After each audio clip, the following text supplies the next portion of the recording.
Hello friends, good morning. The topper junction के official YouTube channel पर आपका स्वागत है। दोस्तों, TCA toppers current affair most important हर एग्ज़ाम के लिए 20 फरवरी 2022 संडे। आज का करंट अफेयर स्टार्ट करने से पहले, एमसीक्यू स्टार्ट करने से पहले दोस्तों एक इम्पोर्टेंट टॉपिक अपन लेके आते हैं। उस इम्पोर्टेंट टॉपिक में अपन ये बताने वाले हैं कि भाई क्या चेंजेज हुए थे रिसेंटली। ठीक है दोस्तों, कुछ चेंजेस अपन ने किया है जिसमें स्टैटिक करंट अफेयर को भी अपन ने ऐड किया है। और स्टैटिक करंट अफेयर में ऐसा नहीं है कि अपन कुछ डेट्स वगैरह लेके आ रहे हैं। स्टैटिक करंट अफेयर वो होगा जो लेटेस्ट है, जैसे किसी न किसी करंट से जुड़ा हुआ है और वही एग्ज़ाम में पूछा जाता है। ठीक है दोस्तों, शुरुआत करते हैं विदाउट वेस्टिंग टाइम आज का करंट अफेयर। देखो दोस्तों, ये इंपॉर्टेंट चेंजेज हुआ था रिसेंटली। अपन ने लिया भी था कि भाई हाल ही में कौन से देश ने अपने नाम बदल लिया है। नाम बदला था इन्होंने, तो नाम बदल के रखा क्यों है और वो उसके पीछे रीज़न क्या था। दोस्तों, ये इम्पोर्टेंट होता है। मैंने हमेशा कहा है, अगर कोई भी चेंजेज हुआ है तो उसके पीछे रीज़न हमेशा इम्पोर्टेंट होता है कि भाई किस वजह से ये चेंजेज हुआ है। तो इस देश ने अपना नाम की स्पेलिंग क्या कर ली है, टर्की है, जिसको हिंदी में इस तरह से बोला जाता है तुर्की। और इंग्लिश की स्पेलिंग इसकी दोस्तों कुछ इस तरह से हो गई है। पहले KEY हुआ करता था लास्ट में, अब KIYE हो गया। ठीक है, और ये क्यों हुआ है, इसके पीछे का रीज़न क्या है दोस्तों। तुर्की राष्ट्र की संस्कृति, सभ्यता और मूल्यों का सर्वोत्तम तरीके से प्रतिनिधि करता है और व्यक्त करता है।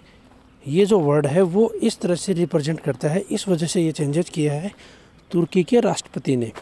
तो दोस्तों, इनका प्रेसिडेंट कौन है उसके बारे में आप मुझे कमेंट बॉक्स में कमेंट करके बता दें। ठीक है, अगर इंग्लिश हिंदी में समझ में नहीं आ रहा हो कि ये संस्कृति सभ्यता क्या होती है, तो represents and express the culture, civilization and value of the Turkish nation in the best way. Okay, I think समझ में आ गया होगा। इसका राष्ट्रपति मुझे कमेंट बॉक्स में कमेंट करके बता देंगे तुर्की का राष्ट्रपति कौन है। तो इन फ्यूचर आपको ये क्वेश्चन भी कहीं ना कहीं देखने को मिल सकता है, किसी न किसी इंटरव्यू में पूछा जा सकता है। स्टार्ट करते हैं आज का सेशन। दोस्तों, कल ये हुआ था और मोदी जी ने इसका अनावरण किया था, लोकार्पण किया था, इनॉग्रेट किया था, उद्घाटन किया था। लेकिन दोस्तों, इसका उद्घाटन फिजिकल नहीं हुआ था, वर्चुअल हुआ था, वीडियो कॉन्फ्रेंसिंग के ज़रिए। वहाँ पे गए नहीं थे, सिर्फ वीडियो कॉन्फ्रेंसिंग के ज़रिए ये इनॉग्रेशन हुआ है, लोकार्पण हुआ है। ठीक है, तो ये कहाँ पर बनाया गया है, इम्पोर्टेंट है दोस्तों। ये एशिया का लार्जेस्ट कौन सा है, CNG गोवर्धन प्लांट।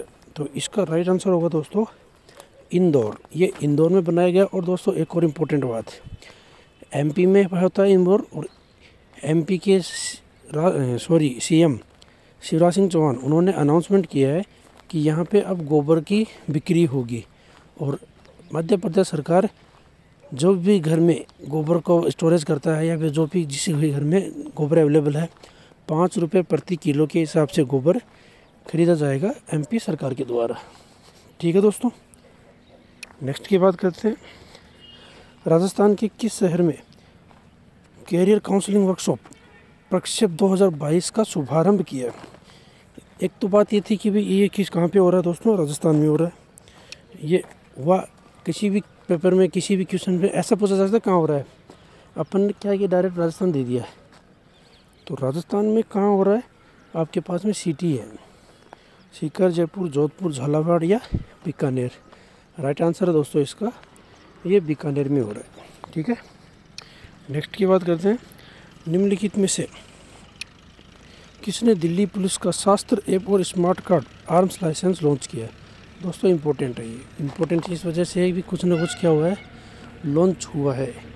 और लॉन्च के अंदर क्या क्या है, एक तो है शास्त्र ऐप। शास्त्र ऐप में हो सकता है कुछ ना कुछ हथियारों से रिलेटेड ही हो।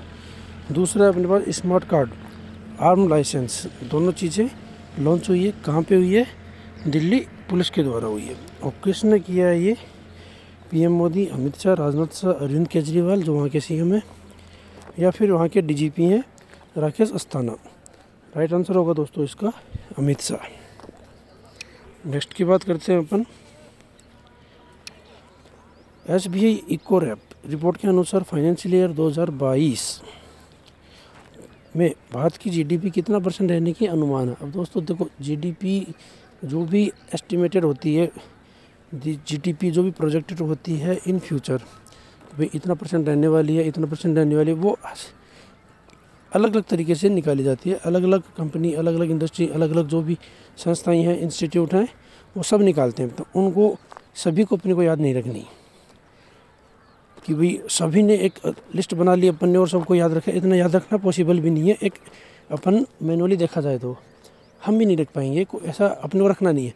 हाँ, कुछ इंपॉर्टेंट संस्थाएं हैं जैसे WHO, RBI, SBI, अगर इनकी तरफ से कुछ ना कुछ अनाउंसमेंट होता है तो वो अपने को याद रखना है, वो इम्पोर्टेंट होती है। ठीक है दोस्तों, तो SBI इकोरैप की तरफ से है, तो ये ऑप्शन अपने पास में राइट आंसर होगा दोस्तों इसका 8.8%। ठीक है, नेक्स्ट की बात करें दोस्तों, अब इस क्वेश्चन को भी 2-3 तरीके से पूछा जा सकता है। 20 फरवरी को कौन सा दिन मनाया जाता है, ये हो सकता है। तो ये अपन ने ले लिया है world day of social justice, तो ये मनाया जाता है 20 तारीख को। ठीक है, इसकी थीम क्या है 2022 की, मोस्ट इम्पोर्टेंट है कि भाई 2022 में इसकी थीम क्या है। ऑप्शन अपने पास में बहुत सारे हैं, आप देख रहे होंगे कि भाई achieving social justice through formal employment, A call for social justice in digital economy, इस तरह से ऑप्शन है। राइट आंसर होगा दोस्तों इसका फर्स्ट वन। और बाकी जो भी थीम्स दी हुई हैं वो प्रीवियस ईयर की हैं। Previous year in the sense 2021, 22, 19, वो उस साल जो मनाया गया था उनकी थीम सही है। ठीक है दोस्तों, हाल ही में किस अफ्रीकी देश ने पोलियो का प्रकोप घोषित किया है। Which African country has recently declared polio outbreak. जैसे कोविड आउटब्रेक हुआ था वैसे पोलियो आउटब्रेक हुआ है, किस कंट्री में हुआ दोस्तों। ऑप्शन अपने पास में ये किस अफ्रीकी कंट्री में हुआ है। Okay, South Africa, Nigeria, Malawi, Democratic Republic of Congo and none of these. Option right option अपने पास मालावी। नेक्स्ट की बात करते हैं, भारतीय खिलाड़ी सुरजीत सेनगुप्ता का हाल ही में निधन हो गया। कल ये रिसेंटली हुआ था सर दोस्तों, कल ही इनका दोपहर तक ये न्यूज़ आई थी। ये किस खेल से रिलेटेड है, किस खेल से संबंधित है, कौन सा खेल ये खेलते थे। Cricket, football, hockey, wrestling and kabaddi. Right answer होगा दोस्तों इसका फुटबॉल खेलते थे। ये फुटबॉल के ये भूतपूर्व प्लेयर है। नेक्स्ट की बात करें